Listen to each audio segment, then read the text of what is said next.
আচ্ছা বলেন তো এই বৃষ্টির দিনে ঠান্ডা ঠান্ডা দিনে কী খেতে ভালো লাগবে? তো চিন্তা করতে করতে মাথায় চলে আসলো গরুর মাংস।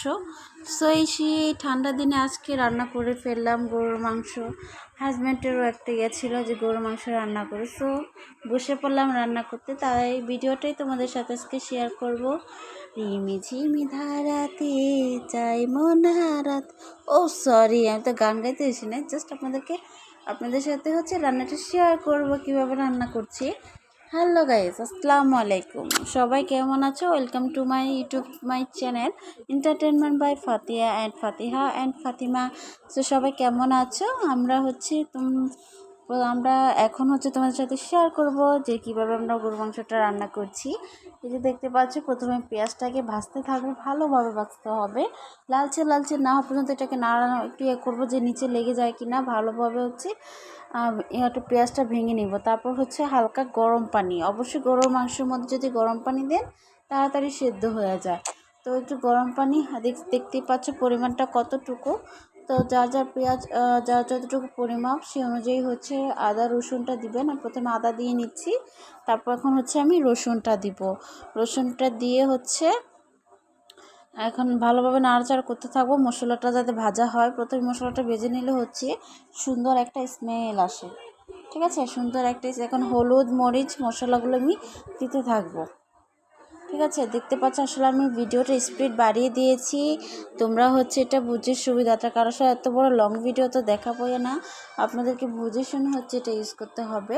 তো এই আমি হলুদটাও দিয়ে দিচ্ছি, এখন মরিচটা দিয়ে দিব। তো মরিচটা দেওয়ার পর কালারটা দেখবে ফুল চেঞ্জ। হ্যাঁ, এখন আমরা মরিচটা দিয়ে এখন ভালোভাবে নাড়তে চাড়তে থাকবো। আমাদেরকে পেঁয়াজটাকে ভালোভাবে যদি আপনারা ভেজে নিতে পারেন তাহলেই কিন্তু তরকারিটাও স্বাদ হবে, তরকারিটা দেখতেও সুন্দর হবে, কালারটাও সুন্দর হবে। সুন্দরভাবে আগে ভেজে নেব। ভেজে নিলে এই যে দেখেন আমি লবণটা আসলে কম হয়েছে কিনা, আগে একটু অল্প দিয়ে নিয়েছি। আসলে প্রথম থেকে বোঝা যায় না যে লবণটা কতটুকু হবে, তো আমি প্রথমে অল্পটুকু দিয়ে নিয়েছি, দেখি কতটুকু হয়। দরকার হলে আমি আবার দিব, কিন্তু ভুলও ভাই একসাথে বেশি দিয়ে পরে যদি ঝামেলা হয় তা কমানো আসলেই মুশকিল। কম দিবেন, সমস্যা নেই, পরবর্তীতে লবণটা কষানোর পরও দেওয়া যায়। তো এখন ভালোভাবে কষিয়ে এখন আমি মাংসটা দিয়ে দিচ্ছি। মাংসটা দিয়ে আমি ভালোভাবে কষিয়ে নেব। হ্যাঁ, গরুর মাংস থেকে কিন্তু পানি বের হয়, তো সেই অনুযায়ী আপনারা পানিটা দিয়ে কষাবেন। অবশ্যই গরম পানিটা দিলে তারপরে মাংসটা ভালো করে নেড়েচেড়ে মশলাটার সাথে লাগাবেন, যাতে মশলাটা মাংসের মধ্যে সুন্দরভাবে অ্যাড হয়ে যায়। তো ভালোভাবে নাড়াচাড়া করে দেখেন আমি সুন্দরভাবে করে এখন ঢেকে দিব। আসলে ক্যামেরা এক হাতে আর নাড়াচাড়া করতে একটু প্রবলেম হচ্ছিলো, সো এখন আমি ঢেকে দিয়েছি। ঢেকে কতক্ষণ রাখা পরে যে আমি উঠে আবার নাড়াচাড়া দিচ্ছি। অবশ্যই আসলে ভিডিওর মাধ্যমে বারবার দেখানো তো পসিবল হচ্ছে না, তো কিছুক্ষণ পরপর নাড়া দেবেন, দেখবেন ঝোলটা শুকিয়ে গেছে কিনা। এটা কিন্তু মাংস থেকে ঝোলটা উঠেছে। তারপর একটু পরপর একটু নাড়া দেবেন, দেখবেন মাংস ঠিক আছে কিনা। দেখলাম যে না, এখন ঝোলটা শুকিয়ে গেছে, পানিটা দিয়ে দিব। তো এই আমি এই যে এখন আমি আলুটা দিয়ে একটু কষিয়ে নেব, তারপর পানিটা দিব, কারণ আলুটা একটু কষানোর পর দিতে হয়, না আলুটা না হলে কুক হইতে হতে অনেকটা নরম হয়ে যায়। আলু কিন্তু নরম হলে ভালো লাগে না। গরু মাংসের মধ্যে আলু তো দিব অবশ্যই, আলু ছাড়া কিন্তু আসলে কোনো তরকারি ভালো লাগে না। তো এইভাবেই রান্নাটা করবো। এখন পানিটা দিয়ে দিব। পানিটা আমি দেখেছি কিনা। এখন আমি লবণটা আবার দিয়ে দিচ্ছি, ঠিক আছে? লবণটা আসলে কম হয়েছে, আমি চেক করে দেখেছি। তো এখন একটু ভালো করে নাড়াচাড়া দিয়ে নিব। এখন দেখলাম যে দেখা জলটা কিন্তু অনেকটাই কষানোর যে জলটা এটা কিন্তু শুকিয়ে গেছে। তো এটা নাড়াচাড়া দিয়ে কিন্তু আমি জলটা দিয়ে দিয়েছি, দেখতে পাচ্ছ। এখন জলটা দিয়ে এই যে এখন কষানোর পর যে জলটা দিতে হয় যে আমি দিয়ে দিয়েছি, দিয়ে ভালোভাবে নাড়াচাড়া দিয়ে রেখে দিব। এখন এটা এমনি ঢাকনা ছাড়াই রাখবেন, কুক হয়ে যাবে, কারণ কষানো যেহেতু হয়ে গেছে। বেশি ঢেকে থাকলে কিন্তু আবার নরম হয়ে যেতে পারে, তার জন্য এভাবেই মিডিয়াম আঁচে রাখবেন।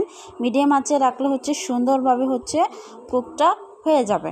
তো এই আর কি, একটু পরপর নাড়া দিতে হবে অবশ্যই, যে নিচে লেগে যায় কিনা বা দেখার জন্য আমি লবণটা চেক করে দেখতেছি যে আসলে লবণটা কম হয়েছিল, যার জন্য প্রবলেমটা হয়েছে এখানে। তো একটু ভালো করে নাড়াচাড়া দিচ্ছি, ভালো করে নাড়াচাড়ার পর ঢেকে দিবেন। হালকা দেখবেন জালটা সিদ্ধ হয়েছে কিনা, যদি সিদ্ধ না হয় অবশ্যই ঢেকে দেবেন। আর সিদ্ধ হলে তো কিছু নেই, কয়েক মিনিট জাল দিলেই কিন্তু তরকারিটা হয়ে যাবে। যে দেখেন আমাদের জল আঠা হয়ে গেছে, আমাদের কুক হয়ে গেছে রান্নাটা। রান্নাটা আমাদের প্রায় হচ্ছে রান্নাটা শেষ হয়ে গেছে। এখন আমি জিরা গুঁড়া দিয়ে আর কি চুলা অফ করে দেবো, যেহেতু আমি যতটুকু ঝোল রাখবো রেখে দিয়েছি। আসলে ঝোলটা আন্দাজে রাখবেন, আসলে আলু তরকারিতে কিন্তু ঝোলটা টেনে যায়, তো সেই অনুযায়ী একটু ঝোলটা রাখবেন। দেখেন ঝোলটা কিন্তু একদম আঠালো হয়েছে, আঠালো না হলে মাংস তরকারি আসলে ভালো লাগে না। গরুর মাংস বলেন যে কোনোই বলেন, একটু আঠালো হলে ভালো হয়। এখন দেখলাম যে না পারফেক্ট আর ভালো হয়েছে। তো আজকে এই পর্যন্ত, সবাই ভালো থেকো, সুস্থ থেকেও, আমাদের সাবস্ক্রাইব করতে চ্যানেলটা ভুলে যেও না, আর পাশে থাকবে। টাটা, আল্লাহ হাফেজ।